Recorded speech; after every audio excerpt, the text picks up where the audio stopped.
So hello everyone, आज के video में हम कवर करने वाले हैं एंडोप्लाज्मिक रेटिकुलम। ये जो पॉइंट्स मैंने लिए हैं ये मैंने पूरे एनसीईआरटी से लिए हैं और ये आपके इंपॉर्टेंट है नीट के लिहाज से भी एज वेल एज बोर्ड के लिहाज से भी, या अगर आप कोई भी कॉम्पिटिटिव एग्जाम दे रहे हो उसके लिहाज से भी इंपॉर्टेंट है। ठीक है, सबसे पहले जो पॉइंट आपको याद रखना है वो ये है कि जो एंडोप्लाज्मिक रेटिकुलम होता है वो डबल मेम्ब्रेन बाउंड ऑर्गेनेल होता है। ठीक है, दैट मीन्स ये प्रोकैरियोट्स में एब्सेंट होगा एंड यूकैरियोट्स में प्रेजेंट होगा।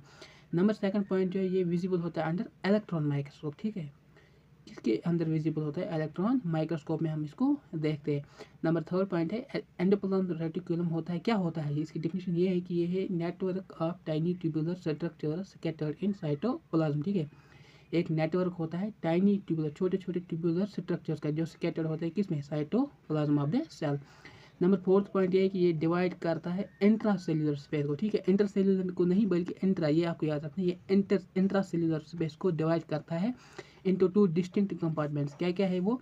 एक तो है ल्यूमिनल जो कि होता है इनसाइड एंडोप्लाज्मिक रेटिकुलम, और दूसरा है एक्स्ट्रा ल्यूमिनल, ठीक है, जो कि होता है साइटोप्लाज्मिक कंपार्टमेंट। ठीक है, अगर हम क्लासिफिकेशन की बात करें एंडोप्लाज्मिक रेटिकुलम दो तरह का हो सकता है। ठीक है, एक तो है RER रफ एंडोप्लाज्मिक रेटिकुलम, दूसरा है smooth SER smooth endoplasmic reticulum. Rough endoplasmic reticulum मतलब इसमें राइबोसोम अटैच होते हैं इसके आउटर सरफेस पे। ठीक है, अगर एंडोप्लाज्मिक रेटिकुलम के आउटर सरफेस पे राइबोसोम्स होते हैं दैट मीन्स वो रफ एंडोप्लाज्मिक रेटिकुलम होता है। और अगर यही राइबोसोम्स एब्सेंट होते हैं, राइबोसोम्स अटैच नहीं होते हैं, दैट मीन्स ये स्मूथ एंडोप्लाज्मिक रेटिकुलम होता है। ठीक है, अब रफ एंडोप्लाज्मिक रेटिकुलम जो है ये कहाँ पाया जाता है? ये उन सेल्स में पाया जाता है जिनमें प्रोटीन सिंथेसिस और सिक्रीशन होती है। ठीक है, जिनमें प्रोटीन सिंथेसिस और सिक्रीशन होती है उनमें रफ एंडोप्लाज्मिक रेटिकुलम ज़्यादा पाया जाता है। ठीक है, क्योंकि हमें पता है राइबोसोम्स प्रोटीन फैक्ट्री होती है, इसलिए अगर राइबोसोम्स अटैच है आपके RER पे दैट मीन्स वो क्या है?